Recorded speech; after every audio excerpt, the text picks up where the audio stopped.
Hello everyone! Welcome back to another Vlogmas. Pasensya na kayo kasi ilang days din na hindi ako nakapag-upload ng Vlogmas. And ilang days na lang, oh my God, 5 days na lang. Christmas na guys, ang bilis. Tapos New Year, tapos 2025. So ang bilis lang talaga ng panahon. So by the way, magrarap na ako ng mga regalo na, panghuling regalo na to guys. And itong nirarap ko is para ito sa akin na galing kay Habi. Ako lang yung pinabili niya kasi sa store, nasa store lang naman ito. Yung mga hiningi ko is nasa store lang na pinagtatrabahuan ko. So, ako ang pinabili niya kasi may 10% off ako, di ba? O, sayang naman yung 10% off kung hindi ako ang bibili, charot. So, i-wrap ko pa din siya kasi gusto kong may i-open na gift this Christmas. Alangan naman si Habi or si Fiona lang ang may i-open. So, dapat ako may i-open din ako sa Christmas Day. Oh, di ba? So, sa family kasi namin, guys, mag-isip kami ng mga wishlist namin. Tapos, ipaalam namin sa isa't isa na itong wishlist namin. And depende na yun kung sino ang bibili or depende sa mga budget namin guys. So si Fiona ang may pinakamaraming wishlist na ko. Ito talagang anak ko.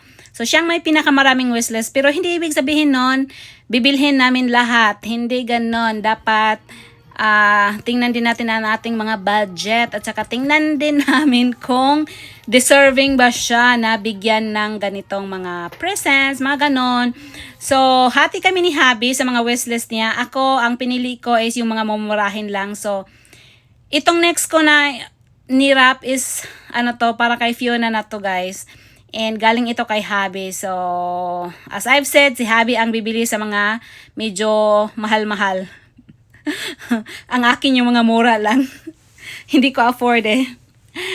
And, so yon, pero hindi ibig sabihin na si Fiona hindi magbigay. So, dapat magbigay din siya. Hindi namin siya tinuruan na taga-accept lang siya. So, it's give and take. Hindi mag-matter kung magkano ang ibigay niya.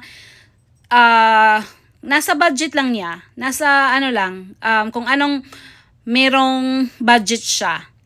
Hindi kami nag-set ng mga dapat ganito, dapat yung ibigay mo. Unless yung sa family, namin, exchange gift namin. So, may exchange gift din kami sa family during sa aming family Christmas gathering. So, yon, may set talaga kami kung magkano ang aming ibigay or magkano ang aming bilhin. Tapos, magbigay din kami ng wishlist. Hindi yung bibili lang kami na kung ano-ano para sa aming mga manito or manita.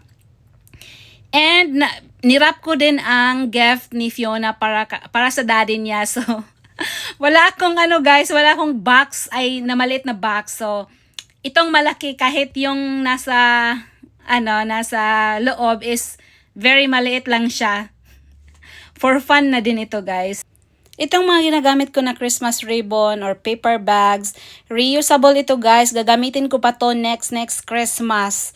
So, hindi ito sayang. Ang sayang, lang nito, ang matapon lang dito is yung gift wrap.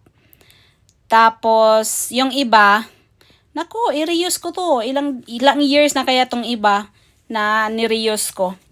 And tapos na ako guys, i-arrange na natin itong ating mga Christmas gifts. And akala nyo marami marami yan, pero inisa-isa ko siya ni-wrap para magmukhang marami. Para medyo matagalin kami mag-o-open, no? Diba? And that's all for today's video guys. Thank you so much for watching and hope everyone have a merry, jolly Christmas.